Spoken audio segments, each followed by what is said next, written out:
Nhưng người ta đã ca nằm bốc nó nông sạch thang nập bếp nông bê lờ này dương cập bông ta chạy đầy sả lạnh oi mà nó chôm bánh khốn bần tái dương men ạc cầm bằng tịch sự thay ngọc nét thì ngày dương mà đo bẹ pon cho mùa nông này đã ca nằm bốc thì đấy cho mặt hành lối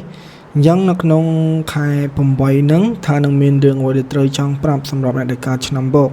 nhưng người ta dương men sạch cam một hiệp môi chạy nhặt đầy sả lạnh oi mà nó chôm bánh khốn men bần tái vì riêng lẹ cầm bằng tách lênสถานភាពផ្លូវចិត្តផងយើងចំពោះមនុស្សជុំវិញខ្លួនយើងកំពុងតែអោបកសោបទៅលើស្ថានភាពលុយកាក់ក្នុងគ្រួសារយើងកំពុងតែមានបញ្ហាឆ្លោះទាស់តែងគ្នានៅក្នុងគ្រួសារពាក់ព័ន្ធជាមួយនឹងការងារយើងកំពុងចងទៅលើគ្រប់យ៉ាងដែលมันមានជាផលប្រយោជន៍ប៉ុន្តែនៅពេលដែលបងប្អូនឃើញនៅក្នុងពេលហ្នឹងណាគឺវានឹងចេញទៅអស់ខ្ញុំបើកនៅវិធីដំណោះស្រាយសម្រាប់អ្នកការឆ្នាំបកអូនៅពេលដែលយើងច្បាស់ទៅលើការងារមួយយើងអភិវឌ្ឍមួយគឺឱកាសនៃលុយកាក់គឺវានឹងចូលមកវាមិនខុសពីយើងទៅធ្វើការងារភ្លាមទេពេលខ្លះកំណត់ផងយើងហ្នឹងក៏វាមានច្រើនកំណត់ផងយើងហ្នឹងដូចបណ្ឌិតសាស្ត្រាចារ្យប៉ុន្តែយើងខ្វះទៅលើការអភិវឌ្ឍពេលខ្លះយើងអភិវឌ្ឍហើយប៉ុន្តែវាមិនចំគោលដៅពេលខ្លះយើងការងារផងយើងខ្លាំងហើយយើងស្មោះត្រង់អស់ហើយប៉ុន្តែយើងមិនប្រើទៅលើភាពបត់បែននៅក្នុងការងារលុយកាក់ទៀតអាហ្នឹងវាគឺជាបញ្ហាពេលខ្លះភាពស្មោះត្រង់នៅក្នុងការងារយើងធ្វើការងារច្រើនពេកក៏វាពិបាកដែរនៅពេលដែលយើងនឹងមិនមានភាពបត់បែនទៅលើរឿងហ្នឹងណាហើយมันមានភាពអ្វីដែលជាជំនាញខ្លួនឯងគោលដៅខ្លួនឯងនៅពេលនេះបើសិនជាយើងចង់កិច្ចផុតពីភាពចងទៅលើខ្លួនឯងនៅក្នុងលុយកាក់នៅក្នុងគ្រួសារពាក់ព័ន្ធជាមួយនឹងការងារត្រូវតែក្តោបឲ្យច្បាស់ទៅលើការងារហើយលុយកាក់គឺវានឹងហុចមកដល់ឯងអញ្ចឹងស្ថានភាពលុយកាក់គឺវានឹងចេញមកសម្រាប់យើង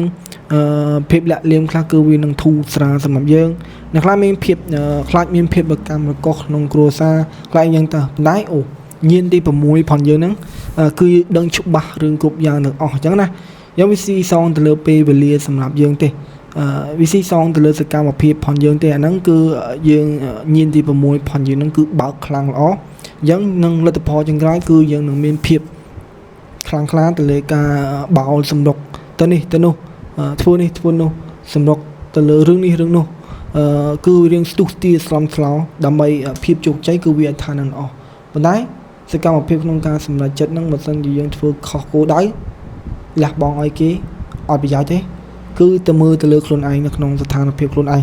គឺវាថានឹងអស់អញ្ចឹងថាញៀនទី6ផងយើងហ្នឹងគឺនឹងដឹងច្បាស់គ្រប់យ៉ាងតែម្ដងអញ្ចឹងអភិវឌ្ឍទៅលើអ្វីដែលខ្លួនឯងហ្នឹងធ្វើទៅគឺវាថានឹងអស់នៅក្នុងខែ8ហ្នឹងខ្ញុំឃើញថាចរិតផងយើងហ្នឹងគឺមាន2 3ប្រភេទចរិតតំណាងឲ្យការប្រគល់ប្រជែងតំណាងឲ្យភាពថ្លឹងថ្លែងច្បាស់លាស់សេចក្ដីយុត្តិធម៌សំណាងគឺវានឹងរត់មកខាងយើងនៅពេលដែលយើងមានកិត្តិយសពេលខ្លះយើងផ្ដល់នៅរឿងល្អចំពោះមិត្តជុំវិញខ្លួនព្រោះតែបាននៅកិត្តិយសផងយើងវានាំនៅសំណាងដែរអាហ្នឹងក៏វាមានចំណុចគោលនឹងមួយដែរចរិតទី1ពាក់ព័ន្ធជាមួយនឹងការចាយវាអញ្ចឹងចរិតហ្នឹងបើសិនជាចាយគឺចាយខ្លាំងតែម្ដងបើសិនជាអត់ចាយគឺអត់ចាយខ្លាំងលើស្ថានភាពលុយកាក់ក្នុងគ្រួសារចរិតទី2ពាក់ព័ន្ធជាមួយនឹងសត្រូវបើសិនជាមានគឺពាក់ព័ន្ធយ៉ាងงี้គឺនៅក្នុងគ្រួសារតែម្ដងសត្រូវហ្នឹងគឺតំណាងឲ្យលុយកាក់ដែលតំណាងឲ្យពេលខ្លះវាមិនមែនជាការឆ្លោះទាស់តែងគ្នាគឺផ្លូវចិត្តផងយើងហ្នឹងគឺរៀងសោកសៅដូចមនុស្សដែលជាមនុស្សដែល introvert ណាដែលគិតអ្វីដែលយ៉ាប់រងខ្លួនឯងខ្លាំងដែលគិតអ្វីមួយដែលទទួលបាននៅផលឲ្យលះបង់ឲ្យតែខ្លាំងអញ្ចឹងយើងថាបើសិនជាមានគឺបញ្ហានៅក្នុងគ្រួសាររឿងលុយកាក់ការងារអញ្ចឹងតែម្ដងស្នេហាប្តីប្រពន្ធអីអញ្ចឹងតោះអញ្ចឹងវាមិនជាបញ្ហាអីទៅលើរឿងយើងទេយើងសោកសៅមកប៉ុន្តែយើងអាចថានឹងច្បាស់លាស់ទៅលើការងារផងយើងគឺវានឹងជប់ជាលុយកាក់ដោយមិននឹកស្មានដល់សម្រាប់យើងអាចថាបានដែរចរិតទី3ពាក់ព័ន្ធជាមួយនឹងភាពវិនិច្ឆ័យអាចថាគិតពីភាពវិនិច្ឆ័យផងមិនគិតពីភាពវិនិច្ឆ័យផងអញ្ចឹងអ្វីគិតឬក៏មិនគិតក៏ដោយក៏យើងអាចថានឹងល្អដែរសំណាងគឺនៅតែរត់មកយើងកិត្តិយសផងយើងក៏នៅតែរត់មកស៊ីសងឲ្យផ្លូវចិត្តផងយើងនឹងបើសិនជាយើងយល់ចិត្តអ្នកដតីផ្ដោះក្តីស្រឡាញ់អ្នកដតីវាល្អហើយទៅលើរឿងហ្នឹង យើងធ្វើអ្វីក៏គេពេលខ្លះយើងអាចថាជាអ្នកប្រឹក្សាយោបល់ឲ្យមនុស្សជុំវិញខ្លួនព្យាបាលផ្លូវចិត្តឲ្យនៅធម្មពលនៅក្តីស្រឡាញ់គេខ្លាំងផុតលេខអញ្ចឹងសំណាងផងយើងគឺវាមានតែគេទៅជួសមកសម្រាប់យើងទេអញ្ចឹងយើងត្រូវតែប្រយ័ត្នប្រយែងខ្លះដែរលើរឿងហ្នឹងវាមកគេទៅជួសគឺល្អឲ្យតែគេទៅជួសផងយើងហ្នឹងអភិវឌ្ឍឲ្យតែគេទៅជួសផងយើងហ្នឹងអនុវត្តដើម្បីឲ្យសកម្មភាពខ្លួនឯងហ្នឹងល្អប្រសើរគឺវានឹងល្អប៉ុន្តែគេទៅជួបផងយើងហ្នឹងគឺថាត្រូវទទួលបានបែបមិនមានពីរបែងចែកដាច់អញ្ចឹងយើងត្រូវតែអនុវត្តឲ្យបានល្អទៅហើយខ្ញុំគិតថាជាស្អី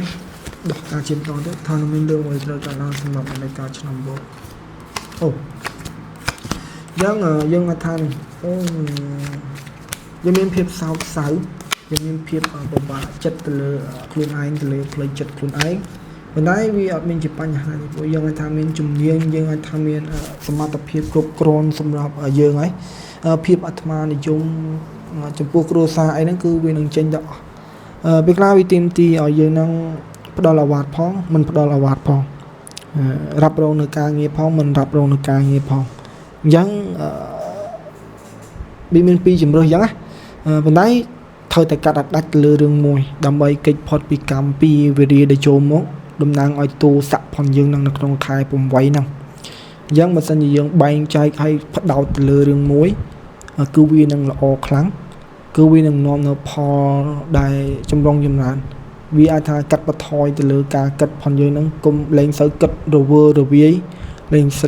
សូវគិតបែកទៅនេះបែកទៅនោះនៅពេលដែលយើងមានភាពរ៉ាប់រងខ្ពស់នៅពេលដែលយើងអនុវត្តច្រើនវាបែរទៅឲ្យគំនិតផងយើងនឹងចងទៅលើផ្លូវចិត្តខ្លួនឯងដូចខ្ញុំនិយាយពីដំបូងអញ្ចឹងណាអញ្ចឹងនៅពេលដែលយើងកាត់ដាច់រឿងទាំងអស់ហ្នឹងហើយផ្ដោតនៅរឿងដែលយើងធ្វើតែមួយគឺវានឹងទទួលបាននូវផលល្អខ្ញុំឃើញថាយើងមានការកាត់ដាច់ណែទៅលើស្ថានភាពលុយកាក់សំណាងហ្នឹងគឺយើងនៅតែលះបង់ឲ្យអ្នកដតីលះបង់អីអញ្ចឹងទៅការងារផងយើងគឺរឿងបណ្ដោយអញ្ចឹងអាហ្នឹងគឺវាពិបាក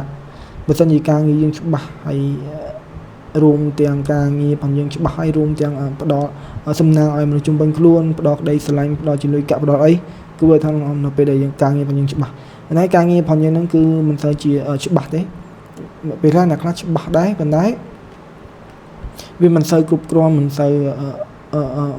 ដល់ទៅលើសមត្ថភាពផងយើងណាយើងត្រូវតែធ្វើឲ្យអស់ពីសមត្ថភាពយើងឲ្យខ្លាំងហើយងើបទៅមុខដោយខ្លួនឯងគឺវានឹងល្អខ្ញុំឃើញថានៅពេលដែលយើងកិត្តិយសយើងមកដល់យើងមានភាពស្ដុកស្ដំល្អភាសាយើងមានភាព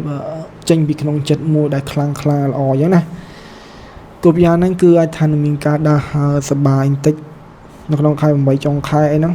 គឺមានការដើរហើរសប្បាយរីករាយការងារផងយើងក៏អាចថានឹងច្បាស់អាចថាបានដែរយើងមានភាពរ៉ាប់រងខ្ពស់ប៉ុន្តែពេលខ្លះយើងបើសិនជាយើងផ្ដោតទៅលើការងារមនុស្សជុំវិញខ្លួននិន្ទាមានការចំណានឆ្លៀននេះបើសិនឲ្យសំណាងឲ្យរឿងល្អចំពោះមនុស្សជុំវិញខ្លួនវាបែរមនុស្សជុំវិញខ្លួនឲ្យនឹងគេទៅយកទៅលើយើងតែយើងជ្រើសរើសទៅលើការសំណាងសម្រាប់ចិត្តនឹងមួយណាបើយើងធ្វើការងារវាបានផលប្រយោជន៍សម្រាប់យើងធ្វើនៅរឿងល្អនៅក្នុងការងារក្តាប់យកលុយកាក់ដើម្បីគ្រួសារដើម្បីខ្លួនឯងគឺវាល្អបើមិននិយាយក្តោបលើការលះបង់ក្តីស្រឡាញ់ឲ្យមនុស្សជុំវិញខ្លួនគឺវាពិបាកប៉ុន្តែបើសិនជាយើងដើរទន្ទឹមគ្នាបើយើងតាមគិតមើលវាអាចស្មើគ្នាទេវាអាចត្រូវតែមានមួយកាត់ឲ្យដាច់ដើម្បីទទួលបាននូវរឿងល្អសម្រាប់ខ្លួនឯងអញ្ចឹងវារៀងរុញស្ថានភាពឲ្យខ្លាំងតិចលើស្ថានភាពនៃការឆ្នាំបោកនៅក្នុងខែ8ហ្នឹងចឹងនេះមិនប៉ុណ្ណឹងទេអរគុណបងប្អូនពេលខ្លះយើងអាចថានឹងរកបទពិសោធន៍ពីមនុស្សជុំវិញខ្លួនក៏ល្អដែរវាមិនជាបញ្ហាទេបើថាយើងចង់ក្តោបយកទាំងពីរបទពិសោធន៍ពីមនុស្សជុំវិញខ្លួនជំនាញរឿងល្អហ្នឹងគឺវានឹងចូលមកប៉ុន្តែកិច្ចអត់ផុតពីការកាត់ឲ្យដាច់មួយទេសម្រាប់យើងចឹងនេះមានប៉ុណ្ណឹងទេអរគុណបងប្អូននៅក្នុងខែ8ចំពោះបងប្អូនសុខភាពល្អសំណាងល្អទទួលទានមានបានគ្រប់ភារកិច្ចគ្រប់ទីកន្លែងជួបគ្នានៅឱកាសក្រោយបាយបាយ